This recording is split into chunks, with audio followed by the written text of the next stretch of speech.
ಸರ್ಕಾರ ಬಿದ್ದೋಗ್ಬಿಡ್ಬೋದಾ ಅಂತ ಒಂದು ಕೇಳಿದ್ರು. ನಾವು ನಿನ್ನೆ ಒಂದು ಲೆಕ್ಕಾಚಾರ ಆಗ್ತಾ ಇದ್ವಿ ರಾತ್ರಿ ಹೊತ್ತಿಗೆ, ಬಹುಶಃ ಯಾರು ಕೊಟ್ಟಿಲ್ಲ ಅನ್ಸುತ್ತೆ ಅದನ್ನ. ಕಾಂಗ್ರೆಸ್ ನಲ್ಲಿ 34 ಲಿಂಗಾಯತ ಶಾಸಕರಿದ್ದಾರೆ, 34. ಬಿಜೆಪಿಯಲ್ಲಿ 19 ಜನ ಇದ್ದಾರೆ. 34, 23 ಒಕ್ಕಲಿಗ ಶಾಸಕರಿದ್ದಾರೆ. ಸಾರಿ, ಕಾಂಗ್ರೆಸ್ನಲ್ಲಿ 34 ಲಿಂಗಾಯತ ಶಾಸಕರು, 23 ಒಕ್ಕಲಿಗ ಶಾಸಕರು. ಲೆಕ್ಕ ಚೆನ್ನಾಗಿದ್ರೆ 34 ಪ್ಲಸ್ 23 ಎಷ್ಟಾಯ್ತು? 57 ಆಗತ್ತೆ. ಇವ್ರೇನ್ ಹೇಳ್ತಾ ಇದ್ರು, ರಾಜೀನಾಮೆ ಕೊಡಬೇಕು, ರಾಜೀನಾಮೆ ಕೊಡಬೇಕು, ರಾಜೀನಾಮೆ ಕೊಡಬೇಕು ಅಂತ ಹೇಳ್ತಾ ಇದ್ರು. ಈ 57 ಜನ ಏನಾದ್ರು ಕಾಂಗ್ರೆಸ್ ಅಲ್ಲಿರೋರು ಲಿಂಗಾಯತರು ಮತ್ತು ಒಕ್ಕಲಿಗರು ರಾಜೀನಾಮೆ ಕೊಟ್ಬಿಟ್ರೆ, ರಾಜೀನಾಮೆ ಕೊಟ್ಬಿಟ್ಟು ಸರ್ಕಾರ ಬಿದ್ದೋಗ್ಬಿಡ್ತದೆ. ಸರ್ಕಾರ ಬಿದ್ದೋಗ್ಬಿಡ್ತದೆ. ಜೆಡಿಎಸ್ ಬಿಜೆಪಿ ಸರ್ಕಾರ ಬಂದ್ಬಿಡುತ್ತೆ. ನಿಮ್ಗೆ ಆಶ್ಚರ್ಯ ಆಯ್ತು ಹೆಂಗೆ ಅಂತ ಹೇಳ್ತೀನಿ, ತುಂಬಾ ಅರ್ಥ ಆಗಿದ್ರೆ ಅರ್ಥ ಮಾಡ್ಕೊಳ್ಳಿ. 140 ಇದ್ದಾರೆ ವೀಕ್ಷಕರೇ, ನಿಕೇಶ್ 140 ಇದ್ದಾರೆ. 140ರಿಂದ 57 ಕಳೆದ್ರೆ ಎಷ್ಟಾಯ್ತು? 83 ಆಗುತ್ತೆ. ಎಷ್ಟು?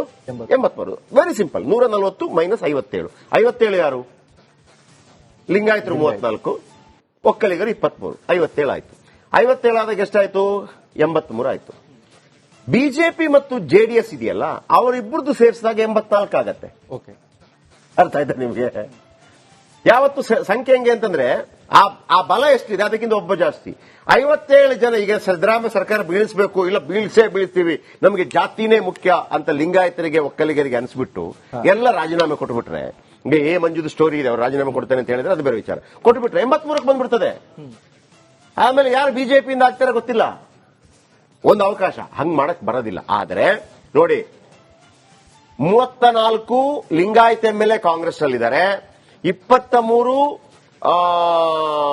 ಒಕ್ಕಲಿಗ ಎಂಎಲ್ಎ ಕಾಂಗ್ರೆಸ್ ನಲ್ಲಿದ್ದಾರೆ, 19 ಲಿಂಗಾಯತ ಎಂಎಲ್ಎ ಬಿಜೆಪಿಯಲ್ಲಿದ್ದಾರೆ, 11 ಒಕ್ಕಲಿಗ ಎಂಎಲ್ಎ ಬಿಜೆಪಿಯಲ್ಲಿದ್ದಾರೆ, 11 ಒಕ್ಕಲಿಗ ಎಂಎಲ್ಎ ಜೆಡಿಎಸ್ ನಲ್ಲಿದ್ದಾರೆ, ವಗೇರೆ ವಗೇರೆ. ಇಡೀ ಎಲ್ಲ ಲಿಂಗಾಯತರನ್ನ ಎಲ್ಲರನ್ನ ಒಟ್ಟು ಸೇರಿಸಿದ್ರೆ, ಎಲ್ಲಾ ಪಾರ್ಟಿಯ ಒಟ್ಟು ಸೇರಿಸಿದ್ರೆ 56 ಜನ ಸಿಗ್ತಾರೆ ಎಂಎಲ್ಎಗಳು, 20%. ಎಲ್ಲ ಒಕ್ಕಲಿಗರನ್ನು ಒಟ್ಟು ಸೇರಿಸಿದ್ರೆ 46 ಜನ ಸಿಗ್ತಾರೆ. ಯಾರು? ಲಿಂಗಾಯತರು 56, ಒಕ್ಕಲಿಗರು 46. ಅವರಿಬ್ಬರು ಸೇರಿದ್ರೆ 110 ಆಗೋಯ್ತು. ಅರ್ಧಕ್ಕರ್ಧ ನೀವೇ ಇದ್ದೀರಿ ಸ್ವಾಮಿ. ಉಳಿದವ್ರು ಏನ್ ಮಾಡಬೇಕು? ಇಲ್ಲಿ ನನಗೆ ಪ್ರಶ್ನೆ ಇರೋದು ಒಂದೇ ವೀಕ್ಷಕರೇ, ಸಿಂಪಲ್ ಆಗಿ ಹೇಳ್ಬಿಡ್ತೀನಿ. 7 ಕ್ಯಾಟಗರಿ ಮಾಡಿದ್ದಾರೆ ನಿಕೇಶ್. ಇಲ್ಲಿ ಇದೆಯಲ್ಲ, ಪರಿಷ್ಠ ಜಾತಿ, ಪರಿಷ್ಠ ಪಂಗಡ, ಹಿಂದುಳಿದ ವರ್ಗ ಪ್ರವರ್ಗ 1, ಹಿಂದುಳಿದ ಪ್ರವರ್ಗ 2, ಹಿಂದುಳಿದ 2B 3A, ಬೇರೆ ಬೇರೆ ಬಿಟ್ಟಾಕಿ 1 2 3 4 5 6 7 8. ಪರಿಷ್ಠ ಜಾತಿ ಪರಿಷ್ಠ ಪಂಗಡ ಏನಿದೆ ಆಲ್ರೆಡಿ ಅವರಿಗೆ. ಆದರೆ ಯಾರು ಬರ್ತಾರೆ? ಹೊಲೆಯ, ಮಾದಿಗ, ಬೋವಿ, ಲಂಬಾಣಿ, ಕೊರಮ, ಕೊರಚ, 101 ಜಾತಿಗಳು. ಆಮೇಲೆ ವಾಲ್ಮೀಕಿ ನಾಯಕ, ಸೋಲಿಗರು, ಕುರುಮಾನ್ ಸೇರಿದಂತೆ 50 ಜಾತಿಗಳು, 150 ಜಾತಿಗಳು ಅಲ್ಲಿ ಬಂತು. ಬಿಟ್ಟಾಕಿ ಅದನ್ನ. ಹಿಂದುಳಿದ ವರ್ಗಗಳ ಪ್ರವರ್ಗ 1, ಇದರಲ್ಲಿ 4% ಇದ್ದು 15%ಕ್ಕೆ ಮಾಡ್ತಾ ಇದ್ದಾರೆ ಅಂತ. ಇದರಲ್ಲಿ ಯಾರು ಬರ್ತಾರೆ? ಇವರಿಗೇನೆ ಭಯಂಕರ ಲಾಭ ಆಗ್ತಿರೋದು. ಆಯ್ತಾ? ಯಾರೆಲ್ಲ ಲಾಭ ಆಗ್ತಿರೋದು? ವಿಪರೀತ ಲಾಭ. ಕುರುಬ ಮತ್ತು ಉಪಜಾತಿ, ಕುರುಬ, ಸವಿತಾ, ಭಜಂತ್ರಿ, ಭಂಡಾರಿ, ಹಡಪದ. ನಾನು ಹೇಳಿದೆ, ಲಾಸ್ ಆಗ್ತಿರೋದು ಯಾರಿಗೆ ಅಂತಂದ್ರೆ, ಇಷ್ಟೇ ನನ್ನ ಪ್ರಶ್ನೆ ಕೇಳ್ತಿರೋದು. ದೇವಾಡಿಗ ಸಮುದಾಯಕ್ಕೆ ಸೇರಿದವ್ರೆ, ನೀವೇನ್ ಹೇಳ್ತೀರಿ ಇದ್ರ ಬಗ್ಗೆ? 15% ಇದ್ದದನ್ನ 10% ಕಡಿಮೆ ಮಾಡಿ 5% ಅಂತೇಳಿ ಶಿಫಾರಸು ಮಾಡಿದ್ದಾರೆ. ಯಾಕೆ ಮಾತಾಡ್ತಾ ಇಲ್ಲ? ನೀವು ಮಾತಾಡಬೇಕು. ತೊಂದರೆ ಆಗ್ತಿರೋದು ನಿಮಗೆ. ಉಳಿದವರಿಗೆ ತೊಂದರೆ ಏನಿಲ್ಲ, ಎಲ್ಲ ಲಾಭನೇ ಇದೆ. ದೇವಾಡಿಗ, ಈಡಿಗ ಈಗ ಇವರು ಮಾತಾಡಬೇಕು. ಯಾರು? ಕುಮಾರ್ ಬಂಗಾರಪ್ಪ ಮತ್ತು ಮಧು ಬಂಗಾರಪ್ಪ ಮತ್ತು ನಮ್ಮ ಸುನಿಲ್, ಕಾರ್ಕಳ ಸುನಿಲ್ ಕುಮಾರ್ ಅವರು ಈಡಿಗ ಸಮುದಾಯಕ್ಕೆ ಸೇರಿದವರು. ಬಿಲ್ಲವರು ಮಾತಾಡಬೇಕು. ಪೂಜಾರಿ ಮಾತಾಡಬೇಕು. ದೀವರು ಮಾತಾಡಬೇಕು. ನಾಮದಾರಿ ಮಾತಾಡಬೇಕು. ವಕ್ಷಿಕುಲ ಕ್ಷತ್ರಿಯ ಮಾತಾಡಬೇಕು. ಗೌಂಡರ್ಗಳು ಮಾತಾಡಬೇಕು. ವಿಶ್ವಕರ್ಮ, ನಂಜುಂಡಿಯವರು ಮಾತಾಡಬೇಕು. ನನಗೆ ಗೊತ್ತಿಲ್ಲ ಯಾಕೆ ಮಾತಾಡ್ತಾ ಇಲ್ಲ ನೀವೆಲ್ಲ ಅಂತೇಳಿ. 15ರಿಂದ 10% ಇಳಿದಿದೆ. ದೈವಜ್ಞ ಬ್ರಾಹ್ಮಣ, ಗಾಣಿಗರು, ಬೌದ್ಧರು, ಕುರುಹಿನ ಶೆಟ್ಟಿ, ನೀವು ಮಾತಾಡಬೇಕು. ನಿಮ್ಗೆ ಲಾಸ್ ಆಗ್ತಿರೋದು, ಒಳಗೆ ಯಾರಿಗೂ ಲಾಸ್ ಆಗ್ತಾ ಇಲ್ಲ. ಇಲ್ಲಿ ನೀವು ಯಾಕಪ್ಪ ಸೈಲೆಂಟ್ ಇದ್ರೆ ಗೊತ್ತಿಲ್ಲ. ನೀವು ಐನದಲ್ಲಿ ಇದ್ದೀರೋ ಇಲ್ಲೋ ಗೊತ್ತಿಲ್ಲ. ಇದು ನನಗೆ ಬಹಳ ಕ್ಯೂರಿಯಾಸಿಟಿ ಮೂಡಿಸಿರುವಂತದ್ದು, ಯಾಕೆ ಇವ್ರದ್ದು ಕಡಿಮೆ ಆಯಿತು ಅಂತೇಳಿ. ಈಗ ಒಂದು ಬ್ರೇಕ್ ಬಂದಿರೋ ಭಾಗದಲ್ಲಿ ನಿರೀಕ್ಷಿಸಿ ಕಾರ ಬಿದ್ದೋಗ್ಬಿಡಬಹುದಾ ಅಂತ ಒಂದು ಕೇಳಿದ್ರು. ನಾವು ನಿನ್ನೆ ಒಂದು ಲೆಕ್ಕಾಚಾರ ಆಗ್ತಾ ಇದ್ವಿ ರಾತ್ರಿ ಹೊತ್ತಿಗೆ, ಬಹುಶಃ ಯಾರು ಕೊಟ್ಟಿಲ್ಲ ಅನ್ಸುತ್ತೆ ಅದನ್ನ. ಕಾಂಗ್ರೆಸ್ ನಲ್ಲಿ 34 ಲಿಂಗಾಯತ ಶಾಸಕರಿದ್ದಾರೆ, 34. ಬಿಜೆಪಿಯಲ್ಲಿ 19 ಜನ ಇದ್ದಾರೆ. 34, 23 ಒಕ್ಕಲಿಗ ಶಾಸಕರಿದ್ದಾರೆ. ಸಾರಿ, ಕಾಂಗ್ರೆಸ್ನಲ್ಲಿ 34 ಲಿಂಗಾಯತ ಶಾಸಕರು, 23 ಒಕ್ಕಲಿಗ ಶಾಸಕರು. ಲೆಕ್ಕ ಚೆನ್ನಾಗಿದ್ರೆ 34 ಪ್ಲಸ್ 23 ಎಷ್ಟಾಯ್ತು? 57 ಆಗತ್ತೆ. ಇವ್ರೇನ್ ಹೇಳ್ತಾ ಇದ್ರು, ರಾಜೀನಾಮೆ ಕೊಡಬೇಕು ರಾಜೀನಾಮೆ ಕೊಡಬೇಕು ರಾಜೀನಾಮೆ ಕೊಡಬೇಕು ಅಂತ ಹೇಳ್ತಾ ಇದ್ರು. ಈ 57 ಜನ ಏನಾದ್ರು ಕಾಂಗ್ರೆಸ್ ಅಲ್ಲಿರೋರು ಲಿಂಗಾಯತರು ಮತ್ತು ಒಕ್ಕಲಿಗರು ರಾಜೀನಾಮೆ ಕೊಟ್ಬಿಟ್ರೆ, ರಾಜೀನಾಮೆ ಕೊಟ್ಬಿಟ್ಟು ಸರ್ಕಾರ ಬಿದ್ದೋಗ್ಬಿಡ್ತದೆ. ಸರ್ಕಾರ ಬಿದ್ದೋಗ್ಬಿಡ್ತದೆ. ಜೆಡಿಎಸ್ ಬಿಜೆಪಿ ಸರ್ಕಾರ ಬಂದ್ಬಿಡುತ್ತೆ. ನಿಮ್ಗೆ ಆಶ್ಚರ್ಯ ಆಯ್ತು ಹೆಂಗೆ ಅಂತ ಹೇಳ್ತೀನಿ. ತುಂಬಾ ಅರ್ಥ ಆಗಿದ್ರೆ ಅರ್ಥ ಮಾಡ್ಕೊಳ್ಳಿ. 140 ಇದ್ದಾರೆ ವೀಕ್ಷಕರೇ, ನಿಕೇಶ್ 140 ಇದ್ದಾರೆ. 140ರಿಂದ 57 ಕಳೆದ್ರೆ ಎಷ್ಟಾಯ್ತು? 83 ಆಗುತ್ತೆ. ಎಷ್ಟು? 83. Very simple. 140 ಮೈನಸ್ 57. 57 ಯಾರು? ಲಿಂಗಾಯತರು 34, ಒಕ್ಕಲಿಗರು 23. 57 ಆಯ್ತು. 57 ಆದಾಗ ಎಷ್ಟಾಯ್ತು? 83 ಆಯ್ತು. ಬಿಜೆಪಿ ಮತ್ತು ಜೆಡಿಎಸ್ ಇದೆಯಲ್ಲ, ಅವರಿಬ್ಬರದು ಸೇರಿಸಿದಾಗ 84 ಆಗತ್ತೆ. ಅರ್ಥ ಆಯ್ತಾ ನಿಮ್ಗೆ?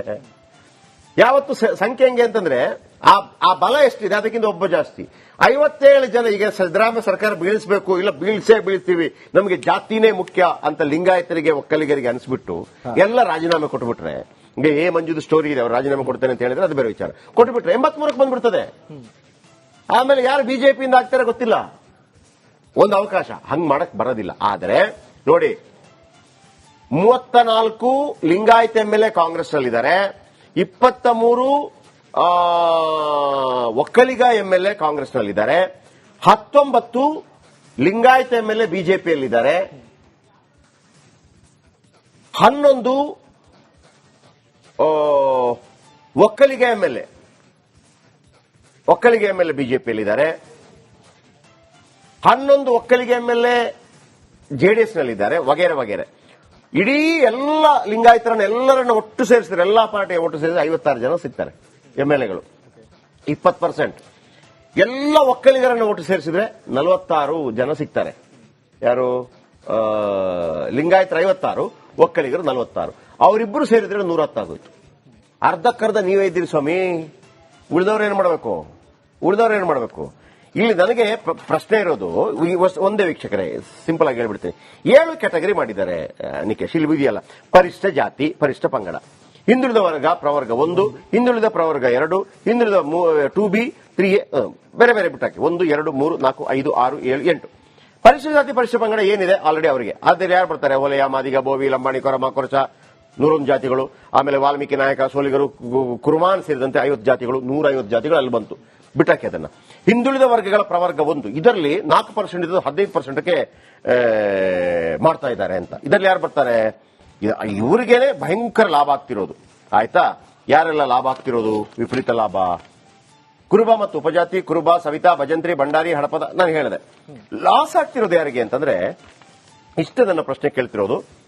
ದೇವಾಡಿಗ ಸಮುದಾಯಕ್ಕೆ ಸೇರಿದವರೇ, ನೀವೇನ್ ಹೇಳ್ತೀರಿ ಇದ್ರ ಬಗ್ಗೆ? 15% ಇದ್ದದನ್ನ 10% ಕಡಿಮೆ ಮಾಡಿ 5% ಅಂತೇಳಿ ಶಿಫಾರಸು ಮಾಡಿದ್ದಾರೆ. ಯಾಕೆ ಮಾತಾಡ್ತಾ ಇಲ್ಲ? ನೀವು ಮಾತಾಡಬೇಕು. ತೊಂದರೆ ಆಗ್ತಿರೋದು ನಿಮಗೆ. ಉಳಿದವರಿಗೆ ತೊಂದರೆ ಏನಿಲ್ಲ, ಎಲ್ಲ ಲಾಭನೇ ಇದೆ. ದೇವಾಡಿಗ, ಈಡಿಗ ಈಗ ಇವರು ಮಾತಾಡಬೇಕು. ಯಾರು?